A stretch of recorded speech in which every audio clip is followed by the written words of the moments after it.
What's going on, everybody? I'm Scott Oots. Today we are going to talk about rapport building.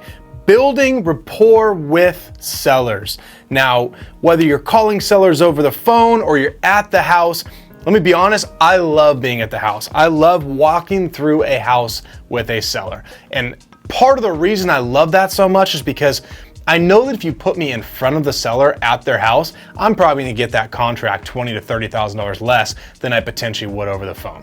Because in person, you have such a good opportunity to develop rapport with sellers. No matter what you're doing, whether it's over the phone or in person, rapport building is so important. Now let me just talk about what this is, right? As you go to a house, you give the seller a call, you need the seller to like you. Nobody will ever buy anything from or sell somebody to something they don't like. You have to like that person. So think of it this way. You go and try to buy a car. So you go to a car lot and there's a car lot here and there's one across the street. You go to the first one, you look at your car. You walk up, you say, hey, this is the car I like. If that sales rep's, hey, how are you today? What can I show you? And they're just really spending time talking with you, you're gonna immediately start to like that person. If you go to car lot B across the street and you walk in and the guy just immediately treats you like crap, he looks at you like you can't afford the car. He's not wanting to show you the car. He's not wanting you to test drive the car, right? Which lot are you gonna go to? You're gonna wanna be with the one that built rapport with you, the person you like and wanna do business with. This is no different when you talk about talking to a seller on the phone or walking a house. The seller has to like you. Now, don't be fake about it, right? I mean, you want to sit and genuinely care about this person. When you first talk to someone, you're not just saying, hey, tell me about the house. That's not rapport building. Hey, how are you today? Oh, good. Oh, you know, it's Monday. What'd you do for the weekend? Oh, you saw family? Oh my gosh, that's great. So your family lives nearby? And you're spending time asking them questions, genuine questions about their life. Now, if you're at the house and the person lives there, right? This is such a good opportunity to build rapport because you're looking at the pictures on the walls. You're saying, oh my gosh, who's in the pictures here? Oh, your grandkids. Oh my gosh, that's fantastic. Do they live nearby? Oh, do you see them often? Oh man, is this a picture of them playing soccer? Oh, where do they play? You're asking them questions with a care, right? You're genuinely caring about what it is they have to say. And you're using that opportunity to develop a relationship with that seller. Now, whether you close the deal or not at that point, if the seller likes you, most likely they're gonna pick up your phone calls going forward. If they didn't like you, that'll probably be the last time you ever talk to that seller. So as you're walking through this house, make sure that you're talking to these people, right? You're not walking through and going with a checklist in your hand going, oh my God, got to replace the flooring. That's going to be 10 grand. Oh my God, that bathroom. Oh, how do you even shower in here? That's a piece of crap. Oh, that's going to be 30 grand. Oh my God, I don't know how you live like this. You're never going to get anywhere doing that. So you can ask the seller, oh my gosh, if you had the opportunity to do any remodel on the house, you know, what is it you would like to do? And they might say, oh, I'd remodel the kitchen. I've always wanted granite countertops, or I've always wanted to take this bathroom and remodel it. Oh, really? What would you do with it if you were to remodel it, right? So you're genuinely caring and showing an interest of what it is they would want to do with the house. Now, you may not take those ideas, your buyer may not take those ideas, most likely not. But what you're doing at that point is you're showing them that you care about them. If it is an older person you're talking to, rapport is even more important because they may have owned this house for 40, 50 years. And this house to them has been in their family for so long, you don't want to say anything bad about it. So if they say, oh, I've always wanted to rip out this shower and replace it with a nice tile shower, you could say, oh my gosh, yeah, I think that would look fantastic in here. But I mean, it looks good the way it is too. It does just need a little bit of sprucing up, but overall, you've done a great job taking care of the place, Mr. Seller. And you work with the person. You never put down their house. Even if they do it, you never do it because that will take your rapport building and just throw it out the window. That's the last thing you want to do. Now, if you're over the phone with someone, it does make it more difficult because you're not able to see their facial expressions. You're not able to read that. But what you need to do is you need to match their tone. So you need to make sure that as someone talks to you, if they're talking really gentle, you're talking really gentle. If someone's a type A personality like me, where I'm talking to you and I'm just direct and to the point where I'm gonna talk for 5 seconds versus a minute if it will do. At that point in time, you need to get that way a little more too. You're not competing with the seller, but you're also matching more what the seller wants, because a type A person is not going to sit and just listen to you. They're not going to sit through an entire iPad presentation. You need to make sure you're a little bit quicker with these people. So it's so important to match your seller when you're out there, whether you're over the phone, whether you're in person. So always when talking with a seller, you need to make sure that that seller sees you as a friend. They see you as someone that they can share with. Now, if you walk in and all you care about is the house, how many bedrooms, how many bathrooms, what remodel have you done? You're just throwing house questions at them. You're not taking the time to build personal rapport with them. That seller, when you walk out that door or you hang up that phone, they need to be thinking, man, that was a nice young man. Man, that was a nice young lady. And I really would like to talk to that person again. And sometimes, like when we do our follow-up with people, we just call them and say, oh, hey, Bob, how are you? Bob's gonna go, oh, who's this? Oh, hey, it's Scott. We talked a couple weeks ago about your house there. Oh, hey, Scott, how are you? And then we just sit and have a conversation. Now, I'm not jumping right into, Bob, are you ready to sell yet? I'm just sitting and talking with them. Hey, Bob, you got big plans for the weekend? No, oh my gosh, you're just gonna be sitting around this weekend? Man, that must be nice. I like to do that every once in a while as well. You're not going to do anything. You're not going to go to the store. You're not going to do anything this weekend. You're going to sit. He might just say, oh yeah, it's just time to relax. It's been a rough week. Oh my gosh, I'm sorry you had a rough week. What's going on? Was it work, or, what is it? You'd be surprised how in depth a seller will get with you. It's like you're talking to a best friend. They'll start talking, and then next thing you know, 30 minutes have gone by and they're like, wait, this is the guy that was trying to buy my house. Why am I telling him about my work day? Why am I telling him about an argument I have with a family member, right? But people just get into liking someone and they just get to talking. And that's what you want to get a seller to do. And the only way you will do that is by developing rapport with these people. You have to truly care. Now, don't act like you care when you truly don't, because that will show. Get yourself to a point, a mindset where you have the ability to truly listen. Don't cut the seller off. If the seller cuts you off, you stop talking, because they're more important than you on that phone call, right? They have to be able to get out what they're gonna say. You need the seller to be talking the majority of the time on that phone call, and you listening. You show them you're listening. Yeah, oh my gosh, I'm sorry you dealt with that. That type of thing. So they know you're genuinely interested in that conversation. If they have to say to you, are you there? Are you there? Over and over again, they can genuinely tell you just truly don't give a shit and you're trying to get to the sale. That will immediately kill your rapport building. So I love walking houses. I miss it. I haven't been out to truly walk a house with a seller in quite a while. But one of my favorite parts of doing it was knocking on that door and not knowing who I'm going to be talking to, right?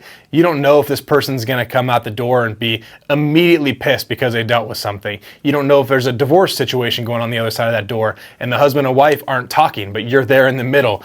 You never know really what's going to happen when you're at these houses. And I always found that so exciting because it gives me the ability to really practice sales skills.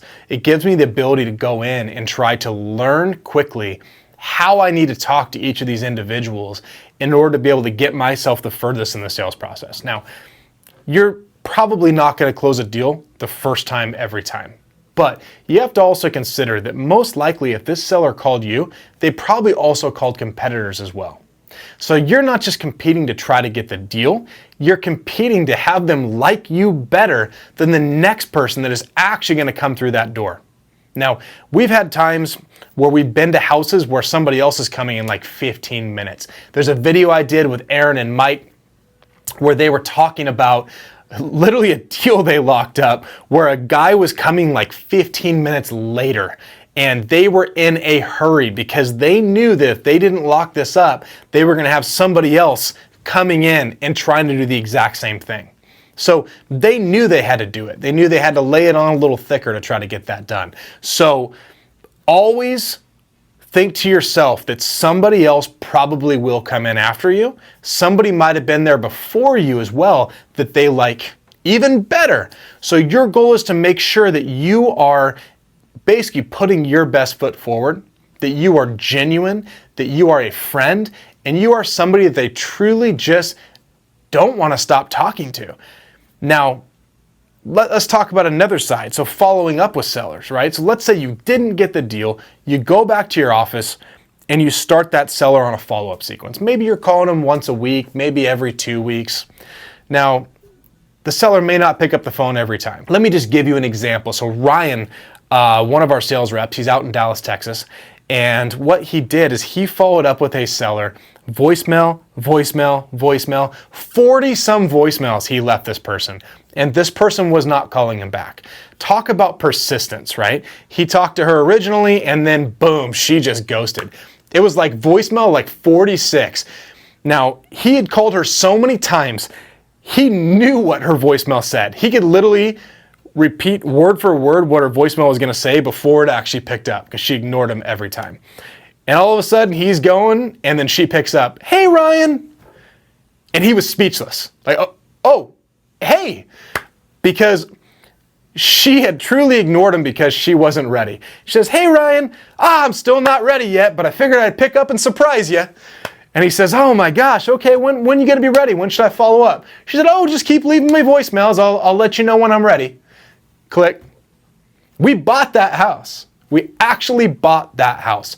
I couldn't tell you from start to finish how long that one took, but Ryan had such a good impression with that seller the first time he met with her.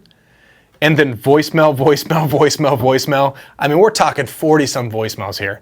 And then the fact that she just picks up, she knew what she was doing, but she was not ready yet. So always make sure that you build the rapport while you can, because let's say Ryan went to that appointment and he did not build that rapport on appointment 1. She probably would have never sold that house to us. She probably would have never jokingly picked up and said, "Hey, I'm just messing with you today." She would have never done that. But Ryan did such a good job at listening to that seller, becoming a friend and building rapport with them, that we were able to get that house locked up down the road and make money off it. So never assume what a seller will or will not do. Your job is to build rapport with that seller, become a friend with that seller. And I'm going to keep repeating it. Build rapport with that seller, become a friend with that seller, and keep following up with them. Now, not all of them work out. You may have a year down the road even following up with someone and they sell to someone else for $3,000 higher than you. It will happen. But then you have to start looking back and saying, "Hey, what could I have done better to try to get this deal?" Right? You're not going to win them all. If we did, I mean, that would be fantastic. I would love it, but you're just not going to win them all. I've got a great team and we still don't lock up every deal. So don't get down on yourself when you don't lock it up. Use that as a learning experience to figure out what you could do better next time. So let's say we're going in to see Bob, right? So we get into Bob's house after knocking on the door. We walk in. Immediately you're starting that rapport building, but you're also doing something else. You have to look for things to try to create rapport with, right? So like I said, you're looking for family pictures in the hallway. You're looking for kids playing soccer on the walls. It might be their son, their grandkids. It might be something like that. But you're also looking for other little things. Maybe there's sports memorabilia. Maybe they have a sports team up on the wall. Maybe they've got a signed football, something like that to create a conversation. There's so many little things that can be a conversation. So as you're walking through, maybe you see a medal with a first place on it. You ask them about it. Look at the pictures as you walk through. Pictures will tell you so much, because people don't typically hang up pictures of something they never want to remember, right? So most likely if they're hanging up a picture, it's a memory they wanted to look at every single day. It's a memory they wanted to share with whoever is in the house. Now, also keep a sensitive side there, because what if Bob's wife is up there and she passed away and it's the reason he's selling the house? Right? So that can be a conversation as well, but you have to also step lightly at some of that stuff. A sports team, I mean, if you're joking around with Bob and you can be like, "Oh my gosh, Bob, I'm not sure this deal's gonna work anymore. I see you're a Cowboys fan. I think I need to go, Bob. I think I need to go. I just can't do it. I can't buy from a Cowboys fan." And Bob might just laugh and start talking about what the Cowboys did, or, you know, maybe you do the same with a baseball team or anything like that. Something that you can just joke around with because it breaks the ice. So always be looking for those things. Always be doing that. You know, if he's got a classic car in the garage or something like that, if it's covered up, be like, hey, what are you working on under there? Most likely Bob's gonna pull up the corner of it because it's pride and joy, and he's gonna show you what he's been doing.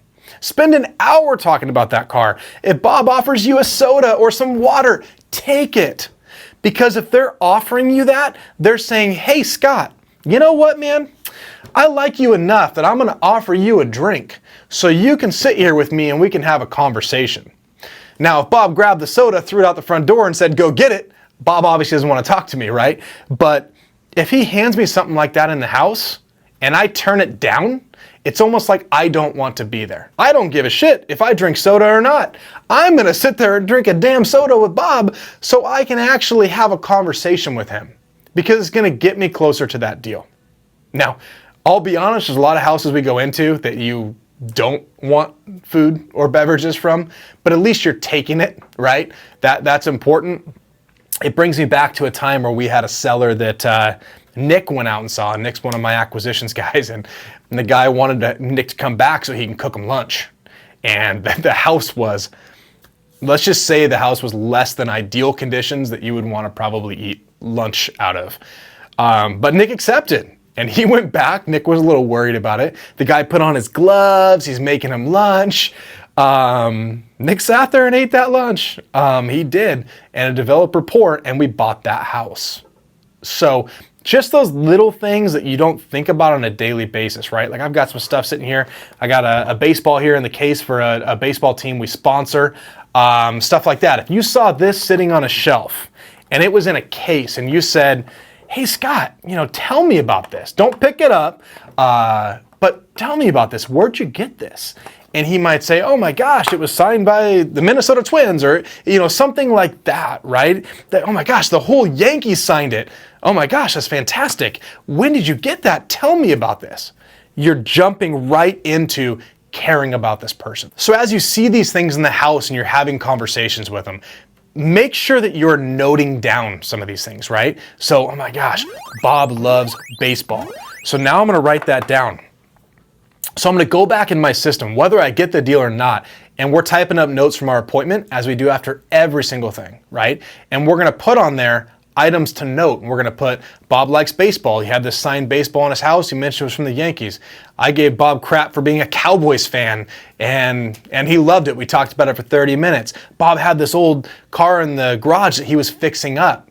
So then next time you call Bob, it might be 2 weeks from now, you say, hey, Bob, how are you today? And he says, oh, Scott, you know, I'm all right. And you say, man, Bob, did you get that car in the garage running yet? Or, hey, Bob, did your nephew win that soccer game last weekend? Did they kick butt?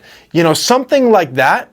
It goes so far when you're talking to someone when they go, oh my gosh, I can't believe he remembers this. They think you're talking to 1 million people a day, but you happen to remember their nephew's soccer game.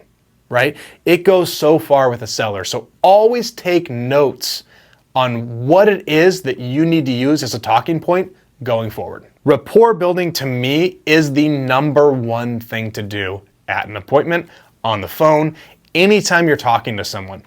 Practice rapport building. Practice with your friends. Practice with family. Practice genuinely caring about someone, and you're definitely going to find yourself getting a lot farther, and you're going to find yourself getting a lot more contracts locked up, hopefully for a much higher spread. So hopefully this has helped you guys out with rapport building.